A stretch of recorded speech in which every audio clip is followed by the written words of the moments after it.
So hey everyone, welcome back to another quick and very interesting tutorial. Where in this quick tutorial, I'm going to show you how you can fix the issue of gray and faded colors on the older games, specifically on Windows.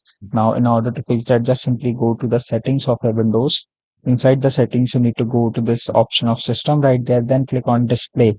Inside the display settings, you need to go to this option of HDR.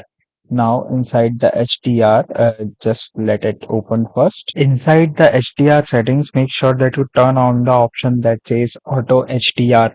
Once you do it, you'll notice your games, the older games that used to look faded will get back to its normal state. That's happening because the older games do not support HDR, but your system forces to use to, so it looks some gray faded color, so you can easily fix that. Alright, so that's it for this tutorial. I hope this video will be helpful for you. Make sure to hit the like button and subscribe button for more such helpful and interesting tutorials. See you in the next one. Take care.